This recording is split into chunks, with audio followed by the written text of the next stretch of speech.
Gatagatĩ-inĩ ka ndereti ĩrĩa ĩkoretwo ĩgĩthiĩ na mbere ĩgiĩ itua rĩa bũrũri wa Kenya gwĩtĩkĩria ũthondeki wa ceceni ya kũiga arwaru a mũrimũ wa Ebola. Makĩria arĩa nĩ raia kuma bũrũri wa Amerika, seneta wa kaunti ya BUSIA Seneta Omtata nĩ ahithũrĩtie atĩ ikinya rĩrĩ riumanĩte na ngirimiti ya ũgima wa mwĩrĩ ĩrĩa yekiranĩirwo gatagatĩ ga bũrũri wa Kenya na Amerika hĩndĩ ya icera rĩa President William Ruto bũrũri-inĩ ũcio mweri-inĩ wa Dithemba mwaka mũhĩtũku.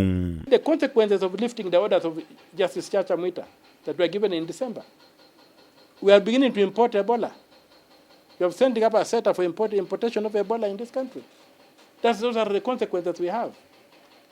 I'm aware that the High Court has given orders to stop that thing, the particular aspect of the framework from being implemented. I think it gave them yesterday or today.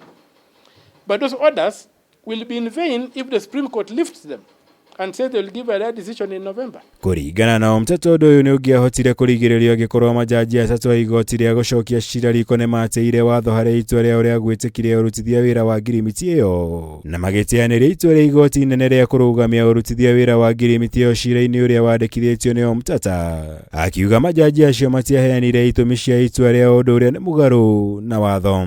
And you are giving no reasons. You are telling somebody to wait for 5 months. Where are those 5 months?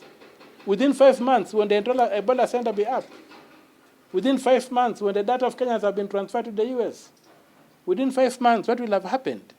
So this is either a case of gross incompetence by the judges or gross corruption by the judges. Omtata ahinyĩrĩirie itua rĩa majaji aya kwaga kũheana gĩtũmi kĩa itua rĩao rĩa mũtigire atarĩ na wĩkio tiga kwĩrorera ngirimiti ĩyo ĩkĩrutithio wĩra na mendekithia mayo. Kuona ona ndarĩ na ũhoti wa gũthiĩ igoti-inĩ ikaru akĩenda rĩmũrĩkwo werũ ũndũ ũrĩa nĩ mũgarũ na watho, kuona umĩte Akenya mweke wa kũheana mendekithia mao harĩ ũkinyanĩria wa ngirimiti ĩyo.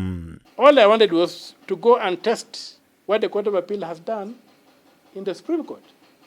The Supreme Court could still have sustained the decision of the Court of Appeal.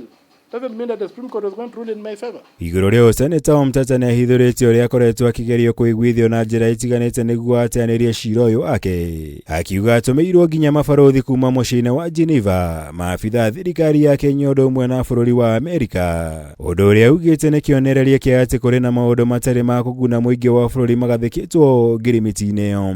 I don't see why this thing is being done the way it's being done. Why litigants are being forced to withdraw petitions. I've been under immense pressure to withdraw this petition. I'll not cheat you. And a delegation from Geneva has sat in this office. Delegations from embassies have sat in this office. Nĩ kumana na itũmi icio Omtata akinyanĩirie itua rĩa kwandĩkĩra kamĩtĩ ya kũnyabara rũhonge rwa magoti JSC akĩenda rũthuthurie majaji aya na manyitĩkana na mahĩtia matigithio wĩra kuona nĩ magire kũrũmĩrĩra watho harĩ gũkinyanĩria itua rĩrĩ. And I'm really pleading that the judges who have done this be disciplined, be kicked out of the judiciary so that they can serve as a good example for the other judges. That litigants go to court to demand justice and the judges sit there to grant justice, and they are paid for that work. They don't do free work. Ngĩribotera Kameme TV, Gĩtagwo Mwaũra, Wagunya.